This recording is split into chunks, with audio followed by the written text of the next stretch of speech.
Alright, we are back out here working on the Olds 88, the H-body car. Spent a little bit more time, we're going to do a little bit more stripping. So the plan for me, I'm going to get these fans the rest of the way out. I'm going to unhook whatever's holding that computer in so I can start putting a plan together to relocate that. Get that washer reservoir the rest of the way out of here. Probably cut some of this AC stuff out maybe as well. If the wiring on this is similar to the W body, if it runs along the sub underneath, I will probably start working on pulling the radiator so that we can move that wiring, but we'll see. I don't know if that's a requirement on this. I've never worked on one of these cars. If I can get that done in a timely manner, which with this friggin' car I probably won't, but if so, we'll start working on some of the interior and the dash, and I have an undisclosed guest who prefers to remain anonymous working on the trunk, so we'll get you an update back there. Also take a look at how everything, rust-wise, how everything in the trunk looks. So I am not going to time-lapse here for a little bit. I'm going to get a little bit of progress done, and then if we move inside the car, I will throw that into the time-lapse, and we'll go from there. Alright, so we made a little bit more progress under the hood here. I wanted to pause for a minute, just to kind of explain my thought process.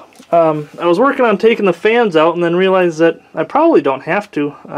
I'll still run an inline fuse later on down the road as I start actually putting this thing back together, but as far as I can tell so far, I don't see any wiring that's actually going to be needed to come up from down by the subframe like it usually is on a W body. Usually we got to pull these hoses off and all the wiring's got to be out of the way. But from what I can tell, it looks like this will actually be fairly simple to move.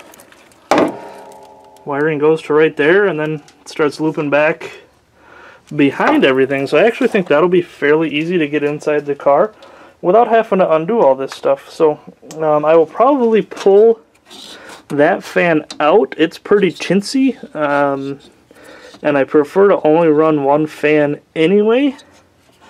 This one I kind of like. I mean, it is a little beefy, but it's got the metal case on the back that's right next to the exhaust, so I don't think that's a horrible fan to run. I think I will probably just run that one, and I will probably just put an inline fuse into the stock harness instead of running it on a switch like I normally do.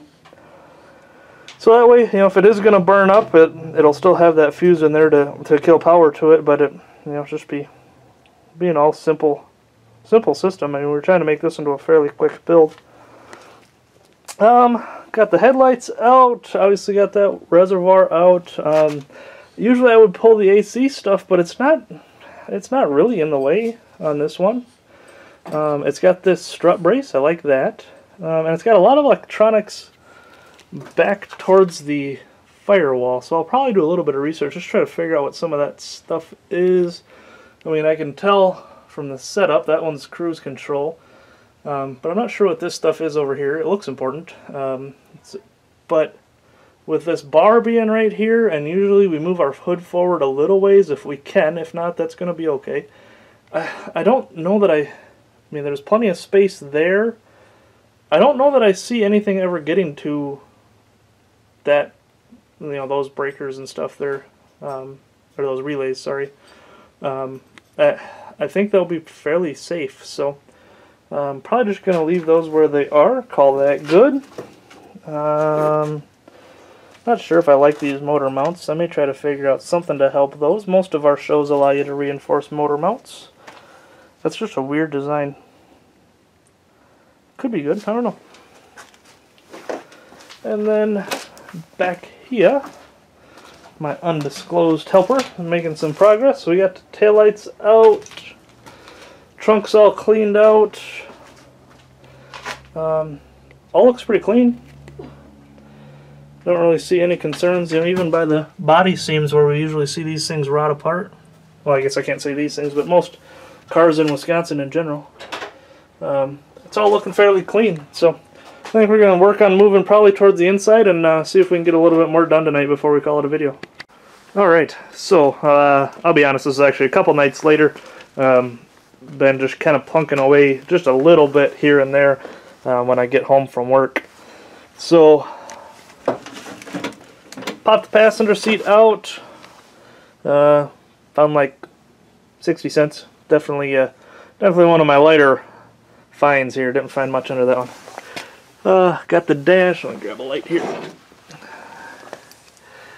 Dash is pretty much gutted. I will still take this plastic off. There isn't really much of a bar that goes across the dash. You know, the W bodies and stuff. You know, even the Cavalier has a little bit of a bar going across from one side to the other. This really doesn't have much in it at all. So we'll just get all this plastic out of here. Give us as much room as possible, because obviously for something like this, I'm going to make sure it's got a good cage in it. Gauges came out, no security issues there. I know some GM stuff does, so that's a note that we can make for H-body, at least as far as I've seen so far. Doesn't have a security issue if you pull the gauges out. Both airbags are out. Really all that's left inside, we'll get the driver's seat pulled out. That's a power seat, which I'm not really a fan of, but is what it is. I'll slide it back, pop the bolts, slide it forward, pop the bolts, and then when we put it, after we pull the carpet out and get it put back in, I'll get it about where I want it. I'll just plug it back in before we move those wires out of the way, just to make sure that we can have it set. Still got to get the panels and the glass out of the other side, so I've probably got another night or so into stripping before we can start actually doing the build. But we actually need to speed up the clock here a little bit. We have a project that was 110% not on the plans. Just never would have expected that it would have crossed the train of thought, and now me and Adam have been talking, and it looks like we're gonna make it happen. So this car now needs to be a faster build even than we originally anticipated, because we have something else that is going to come in that needs to be done a little bit sooner than expected. So I think there's probably a good chance that nobody out here except for maybe Buick Beastie, since I told him, but other than that, as far as folks that follow us, I don't know that anybody would really guess. But if you want to throw some guesses in the comments as far as what car you think is going to come in the garage, feel free, throw it down there. It has to be ready sooner than anything else that I've got sitting around. So we will get that shown here soon. But we are going to keep working on getting this done. In the next video you'll see we'll probably be just updating final interior removal and getting the windows out of this thing. And then we'll get into the actual build. We'll make sure that we show getting the cage put in, getting our fuel system hooked up, all that good stuff. We'll make sure we get the step-by-step on all of that. So if there's anything in particular you would like to see on this build that you'd like a little bit more detail, feel free, go ahead and throw that in the comments on the bottom as well as what you think that next car is that may have sparked some interest and we decided is going to come into the garage. Appreciate you guys following along. As always, subscribe and get goosed.